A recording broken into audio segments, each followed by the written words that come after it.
샬롬, 착하게 그러나 단호하게 9번째. 만약 찔리는 점이 없고 여태껏 처리한 업무에도 문제가 없다면 뭔가 상의할 일이 있어서 부르겠거니 하고 단순하게 생각할 것이다. 그러나 내가 뭔가 불안한 상태거나 업무가 지연되고 있는 상황이라면 메시지를 보는 순간 10중 8구 고뇌에 빠진다. 팀장이 좋은 소식을 하려고 호출했을 리 없다는 생각이 먼저 들기 때문이다. 분명히 잔소리하거나 재촉하려고 부르는 것이겠지. 그러다 불안감에 그게 달하면 그 메시지가 너 이제 죽었다. 나랑 끝장을 보자 하는 뜻으로 보이기 시작한다. 그러나 내가 아무리 생각을 많이 한들 메신저 창에 뜬 몇 글자는 다른 정보를 담지 않은 아주 단순한 메시지에 불과하다. 팀장이 나와 상의할 일이 있는지 아니면 오히려 칭찬하려는지 직접 가보기 전까지 알 도리가 없다. 항상 다른 사람의 생각을 추측할 필요는 없다. 사람마다 사고방식이 다르고 원하는 바도 다르기 때문에 아무리 노력해도 남의 생각이나 감정을 정확하게 짚어내기란 쉬운 일이 아니다. 마찬가지로 다른 사람 역시 나의 생각이나 감정을 있는 그대로 알고 이해해 주지 못한다. 이 점을 염두에 두면 삶의 여러 가지 모순이 이해되기 시작한다. 예를 들자면 이런 식이다. 내가 아무리 선의를 품었다 해도 악의와 마주칠 수 있다. 진심을 내보여도 의심받을 수 있다. 부드럽고 친절하게 대해도 냉담한 대우를 받을 수 있다. 조용히 나답게 살려고 했어도 누군가는 내게 이러저러한 기대와 요구를 들이밀 수 있다. 솔직하게 나 자신을 보여줘도 상대는 나를 거짓과 기만으로 대할 수 있다. 이러한 모순을 사실로 받아들이고 나면 오히려 남의 눈치를 보지 않고 편안하게 사는 길이 열린다. 오해받을 가능성과 곡해될 가능성, 억울한 일이 생길 가능성을 수용하고 나면 오히려 모든 불안을 내려놓고 한결 침착하고 태어난 내면을 만들 수 있다. 당신의 인생은 바로 당신 자신이 써내려 가는 것이다. 선량할지 그렇지 않을지 역시 타인에 의해 결정되지 않는다. 당신이 스스로 선택하고 그 선택을 고수해야 한다. 선의를 품는다 해도 악의와 마주칠 수 있다. 진심을 내보여도 의심받을 수 있다. 부드럽고 친절하게 대해도 냉담한 대우를 받을 수 있다. 이러한 삶의 모순을 받아들이고 나면 불안을 내려놓고 한결 태연해질 수 있다. 본능에 자꾸만 휘둘린다면 타인에게 기대를 걸었다가 실망하는 일이 자주 있다. 이런 일이 반복되다 보면 어느 순간 인간관계에서 그다지 기대하지 않고 실망하지 않는 때가 온다. 차라리 기대하지 않으면 실망할 일도 없다는 사실을 깨닫기 때문이다. 그러나 인간의 본성에는 매우 강한 관성이 있게 깨달았다고 해서 여태까지의 행동 양식이 단번에 달라지지 않는다. 사는 게 이미 고단하다면서 왜 우리는 더욱 고생하는 길을 걸어 들어가는 것일까? 어쩌면 당신도 이렇게 살고 싶지 않지만 어째서인지 계속 이렇게 되고 만다며 억울해할지 모른다. 사실 이 또한 본능적인 방식에서 이유를 찾아야 한다. 이 방식에 문제가 있을 때 우리는 저도 모르게 원치 않는 길로 가서 인생을 더욱 고달프게 만들기 때문이다. 본능적인 반응 방식은 두 가지로 나눌 수 있다. 하나는 다듬어지지 않은 직접적 반응이다. 이를 감성 본능이라고 부른다. 다른 하나는 한번 생각하기 시작하면 끝이 없는 이성적 반응으로 이성 본능이라고 부른다. 대개 우리는 감성 본능을 사용한다. 그러나 이 본능은 지나치게 기계적이기 때문에 모든 상황에 구체적인 분석을 수행하기 힘들다는 단점이 있다. 그래서 감성 본능을 제대로 길들이지 못한 사람은 충동적인 경향을 보인다. 반대로 이성 본능을 잘 다스리지 못한 사람은 지나치게 높은 기준 탓에 늘 현실에 실망하게 된다. 본능 외에도 우리 인생에 지대한 영향을 주는 반응 방식이 있다. 바로 약자와 강자를 대하는 방식이다. 예를 들어 지네에게 물렸다면 나는 지체 없이 그 지네를 밟아 버릴 것이다. 그래도 문제 될 것은 없다. 왜냐하면 지네는 나보다 약하기 때문이다. 그러나 다른 사람이 내 발을 밟는다면 아무리 화나도 입으로만 툴툴댈 가능성이 높다. 기껏해야 앞 좀 잘 보고 다녀라. 눈이 뒤통수에 달렸냐는 식으로 쏘아 붙이고 말 것이다. 내 발을 밟은 사람과 나를 문 지네의 차이는 무엇일까? 아주 극명하다. 힘의 차이다. 지네는 나보다 힘이 약하기 때문에 나를 문 데 대한 화풀이를 직접적으로 해도 뒤탈이 없다. 그러나 발을 밟은 사람은 나와 힘 차이가 별로 나지 않기 때문에 공격한다 한들 반드시 이길 수 있을지 확신할 수 없다. 그래서 그저 원망만 할 뿐 쉽게 공격하지는 못한다. 그런데 불행히도 상대가 나보다 훨씬 강하고 심지어 칼까지 들고 있다면 적수가 될 수 없음을 단박에 깨닫고 절대 경거망동하지 않을 것이다. 잘못 심기를 거스르다 최소 경상을 입거나 심하면 죽을 수도 있기 때문이다. 어떻게든 위기를 벗어날 방법을 강구하는 것이 최우선이다. 심지어 명백히 상대의 잘못으로 이런 상황이 벌어졌다고 해도 오히려 내가 실수한 점을 찾아 머리를 굴릴 것이다. 그러다 이해할 만한 원인이 발견되면 상대의 오해였다고 해명하고 원인이 오해가 아니었다면 대화를 통해 내 실수를 만회할 방법을 찾으려고 애쓸 것이다. 자신보다 약한 상대와 강한 상대를 대하는 태도를 통해 나는 약자에게 강하고 강자에게 약한 사람이라는 점을 알 수 있다. 사실 약자에게 강하고 강자에게 약한 것은 효율적인 본능이다. 이러한 본능 덕에 극단적인 상황에서 나를 지킬 정확한 행동 방식을 신속하게 선택할 수 있기 때문이다.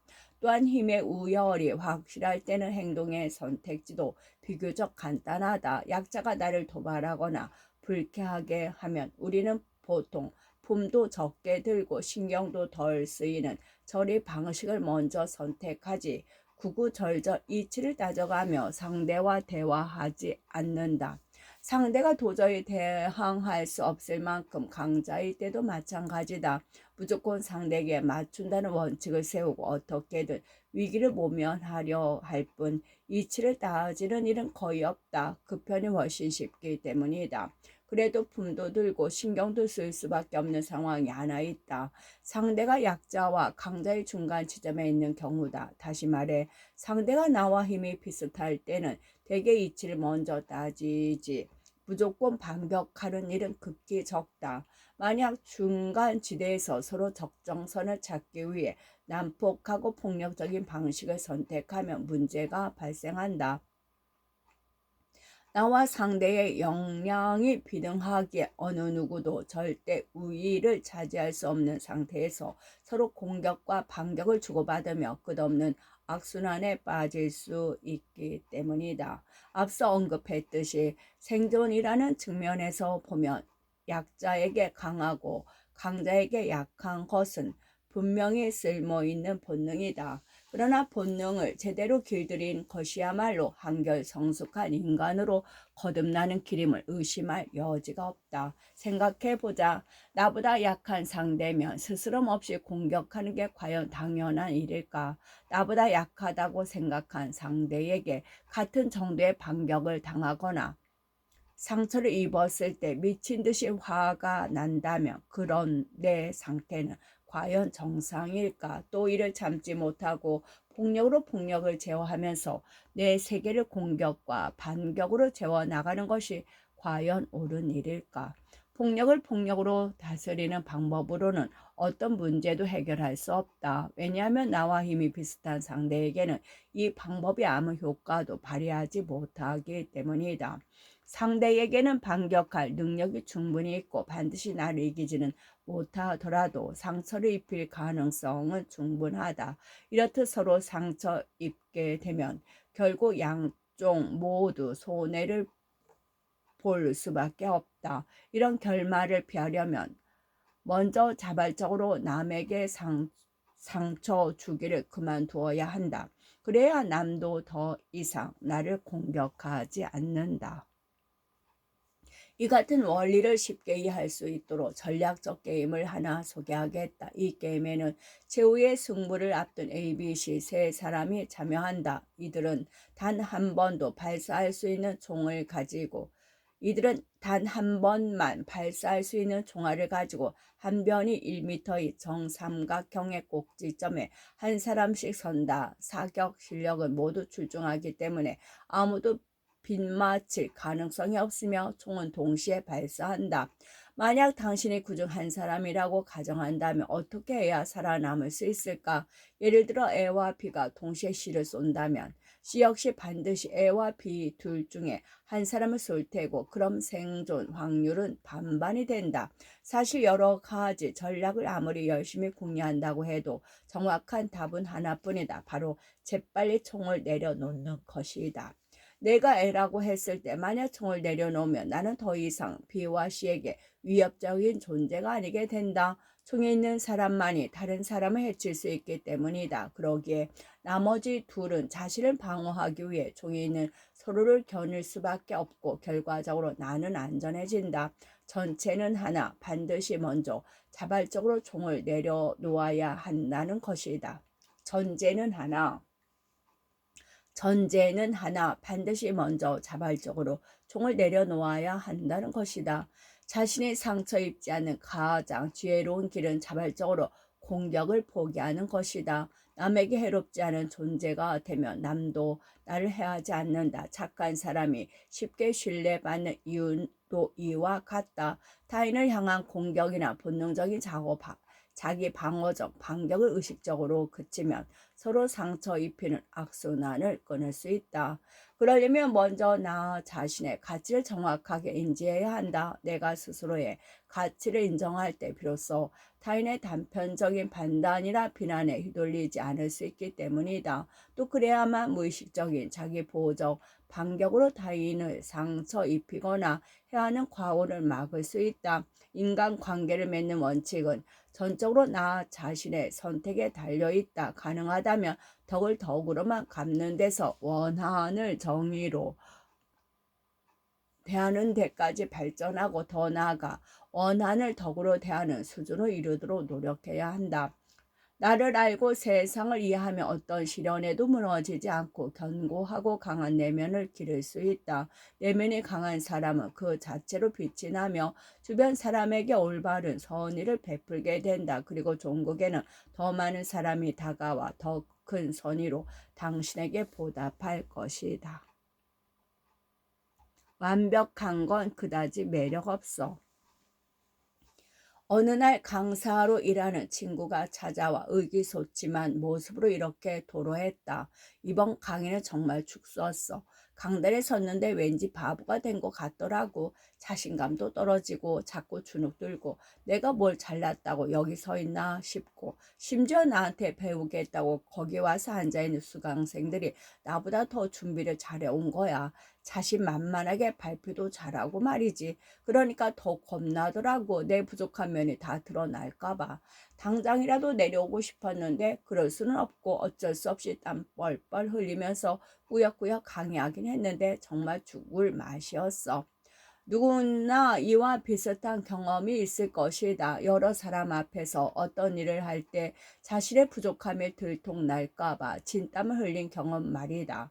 희한하게 그런 순간에는 평소 심각하게 생각하지 않았던 결점 하나하나가 기이할 정도로 상세하고 정확하게 떠오른다. 자신의 부족한 점을 그렇게 되새기다 보면 어느새 걱정과 두려움은 거의 극에 달한다. 사람들은 왜 자신의 결점만 생각하는 것일까? 사실 일을 제대로 하지 못하는 이유는 결점 때문이 아니라 장점을 제대로 발휘하지 못해서인데도 말이다. 오로지 결점에만 신경 쓰느라 자신의 장점을 발휘하지 못하는 것은 굉장한 손해다. 사람은 누구나 심지어 한 분야에서 눈부신 성과를 올린 인재라 해도 인격적인 면이나 일의 수행 정도에서 아쉬운 부분이 전혀 없는 사람은 존재하지 않는다. 그럼에도 여전히 많은 사람이 습관적으로 자신의 단점만 부각시켜 생각한다. 그리고 자신은 이것도 안 되고 저것도 못한다고 자책하다가 점차 자신감과 장애력을 잃고 부정적 사고 방식에 빠지고 만다. 어떤 일을 시도하다가 실패하면 우리는 저도 모르게 변명거리를 찾을 때가 많다. 그런데 곰곰이 생각해보자. 혹시 자신의 부족함이나 결점을 가리려고 변명을 늘어놓는 것은 아닌지 말이다.